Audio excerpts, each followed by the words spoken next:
Hello बच्चों, मैं राधना मौर्य आप लोग का अपने साइंस के क्लास में स्वागत करती हूँ। बच्चों, मैं आशा करती हूँ कि आप लोग अच्छे होंगे, मस्त होंगे और तंदुरुस्त होंगे।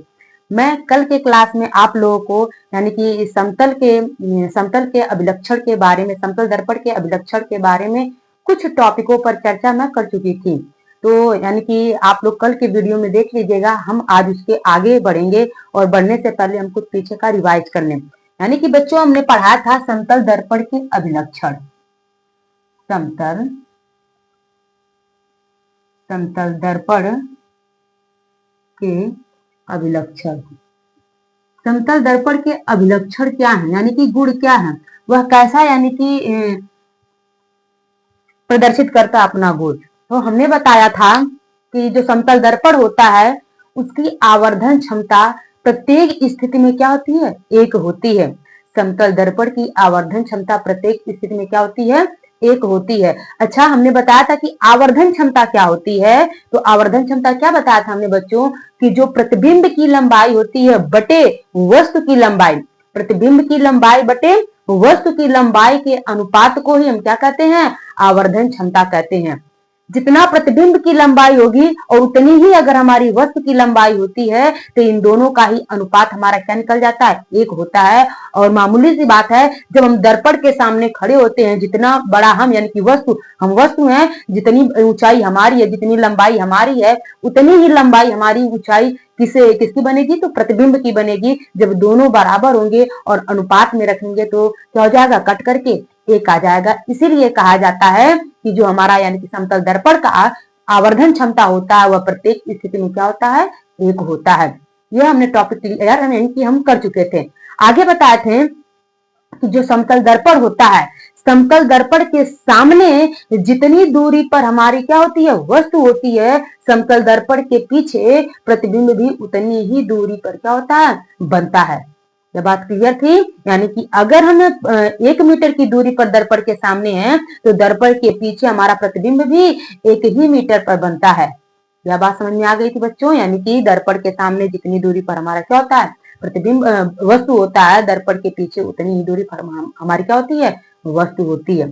फिर हमने बताया था यानी कि जो समतल दर्पण की जो त्रिज्या होती है वह क्या होती है, अनंत होती है। कैसे अनंत होती है, यही हमारा समतल दर्पण है, यही हमारा समतल दर्पण। समतल दर्पण की त्रिज्या क्या होती है, जब यह गोल बनेगा, यह देखिए अगर हम आगे बढ़ाते जाए यानी कि नीचे बढ़ाते जाए, इसको ऊपर बनाते जाए, नहीं पता हमें कौन सी स्थिति में यह गोल आकार का बनेगा। जब यह गोल आकार का बनेगा तभी तो इसकी त्रिज्या हम निकालेंगे, है ना। तो यह हमें यह ज्ञात ही नहीं है कि यह कब गोल बनेगा।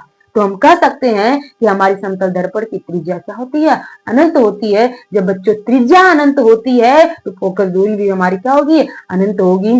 फोकस दूरी जो होती है वह त्रिज्या की क्या होती है, आधी होती है। फोकस दूरी त्रिज्या की क्या होती है, आधी होती है, जिसके कारण जब त्रिज्या अनंत तो हमारी फोकस दूरी भी अनंत। पूछता है कि किस दर्पण की फोकस दूरी अनंत होती है, तो बच्चों किस दर्पण की, तो समतल दर्पण की फोकस दूरी क्या होती है, अनंत होती है। हमने यहाँ तक यानी कि अपने पिछले वीडियो में यहाँ तक की बातें हम लोग क्लियर कर चुके थे। इसके आगे पढ़ेंगे बच्चों यानी कि समतल दर्पण के अभिलक्षण। समतल दर्पण के और अभिलक्षण क्या होते हैं। जो समतल दर्पण होता है ना, यानी कि वह पार्श्व व्युत्क्रमणीय होता है, यानी कि पार्श्व परिवर्तित होता है। पार्श्व परिवर्तित कैसे क्या होता है, यानी कि जो समतल दर्पण होता है वह पार्श्व परिवर्तित होता है। जैसे अगर हम दर्पण के सामने ये हमारा यानी कि राइट वाला हैंड ऊपर उठाएं तो हमारा दर्पण में लेफ्ट वाला हैंड उठता हुआ क्या होगा, प्रतीत होगा। अगर आपको ऐसा नहीं फील हो रहा है तो आप खड़े हो जाइए और अपने सामने किसी लड़के या यानी किसी को खड़ा कर दीजिए। देखिएगा कि आप यानी कि राइट वाला हैंड उठाएंगे और वह भी राइट वाला हैंड उठाएगा, लेकिन आपको क्या दिखेगा, अपना उल्टा दिखेगा।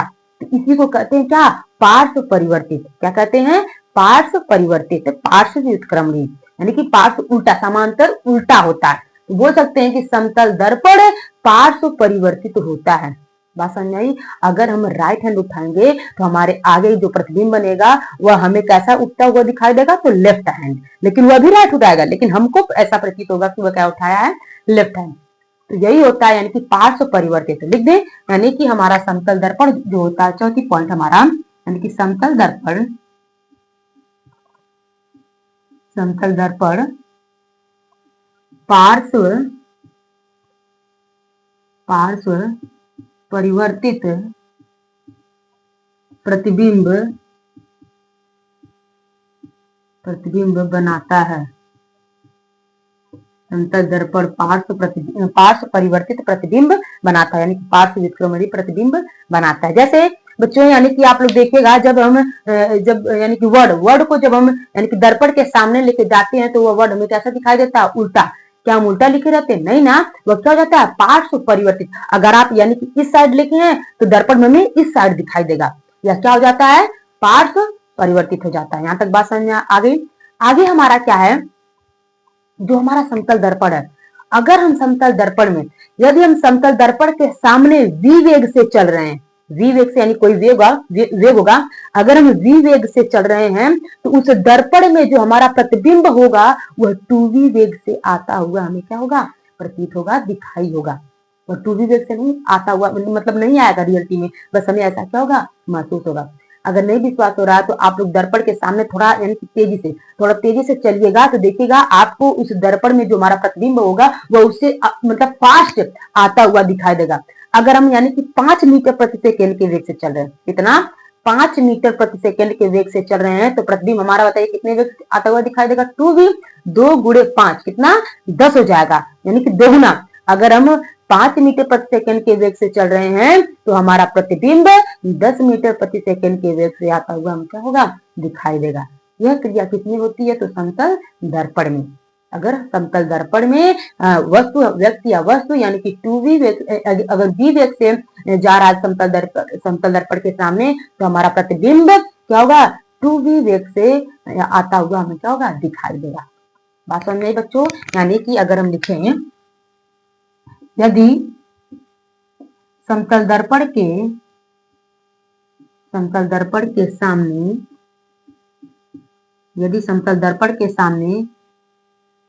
कोई समतल दर्पण के सामने कोई व्यक्ति या वस्तु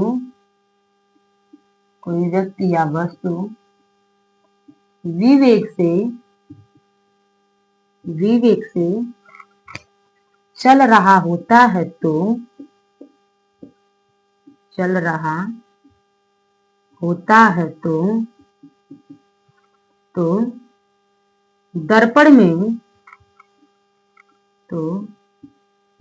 दर्पण में प्रतिबिंब क्या होगा बच्चों? यानी कि 2v वेग से आता हुआ प्रतीत होगा। यानी कि यदि समतल दर्पण के सामने समझिए कि समतल दर्पण के सामने कोई व्यक्ति या वस्तु v वेग से चल रहा होता है, यानी कि v वेग से उसके सामने v वेग से चल रहा होता है तो दर्पण में जो हमारा प्रतिबिंब होगा वह 2v वेग से आता हुआ क्या होगा? प्रतीत होगा। बात समझ आई बच्चों? यानी कि यदि समतल दर्पण के सामने कोई व्यक्ति या वस्तु v वेग से चल रहा होता है तो दर्पण में प्रतिबिंब 2v वेग से आता हुआ प्रतीत होगा। जैसे अगर हमारा यहाँ पे क्या है? दर्पण है। अगर हमारा यहाँ पे दर्पण हम थोड़ा फास्ट यानी फास्ट चले तभी, ये नहीं कि धीरे धीरे चल रहे हैं तो हमें यानी कि जल्दी जल्दी आकर दिखाई देगा, नहीं, थोड़ा तेजी से चलेंगे तो भी वो हमसे भी तेजी से आता हुआ हमें क्या होगा? प्रतीत होगा। जो हम यहाँ से यानी कि v वेग से चल रहे हैं, सपोज दैट मानिए कि अगर हम 2v वेग से चल रहे हैं, अगर हम इसके सामने 2v वेग से थोड़ा जल्दी जल्दी चल रहे हैं तो उधर से जो हमारा प्रतिबिंब आएगा यानी कि दर्पण में जो हमारा प्रतिबिंब हमारी ओर आता हुआ यानी प्रतीत होगा वह यानी कि हमारे दुगुना। अगर हम 2 से चल रहे हैं तो हमारा प्रतिबिंब 4 मीटर प्रति सेकेंड के वेग से आता हुआ हमें क्या होगा? दिखाई देगा। समझे बच्चों? ठीक। अगला हमारा पॉइंट है यानी कि छठा अगर पॉइंट देखा जाए तो हमारा क्या हो जाएगा? बच्चों आप लोग को बात समझ में आ गई होगी कि जब हम दर्पण के सामने v वेग से चलते हैं तो दर्पण में हमारा प्रतिबिंब क्या होता है? यानी कि 2v वेग से चलता हुआ दिखाई देता है, यानी कि ऐसा प्रतीत होता है कि वह 2v वेग से चल रहा है। आगे हमारा यानी कि अगला पॉइंट है, छठवां पॉइंट है, यदि किसी व्यक्ति या वस्तु के पीछे की दीवार को यानी कि किसी व्यक्ति या वस्तु के पीछे की दीवार को पूर्ण रूप से देखना होता है तो उस दर्पण की जो ऊंचाई होगी उस दीवार की ऊंचाई का 1/3 भाग होना चाहिए। यानी कि किसी व्यक्ति या वस्तु के पीछे की दीवार को दर्पण में यदि पूर्ण रूप से देखना होगा तो दर्पण की ऊंचाई उस दीवार की ऊंचाई का 1/3 होना चाहिए।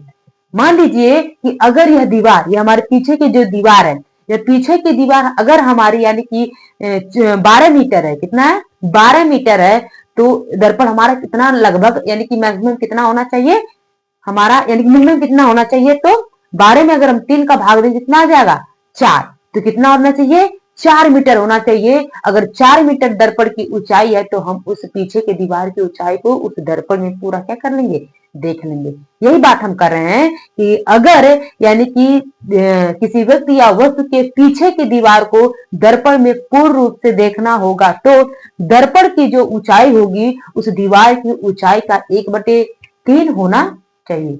बात समझ में आई? यही हमने यानी कि लिखा है कि इस समतल दर्पण में किसी व्यक्ति या वस्तु के पीछे की दीवार को पूर्ण रूप से देखना हो तो समतल दर्पण की ऊंचाई दीवार की ऊंचाई का 1/3 भाग होना चाहिए।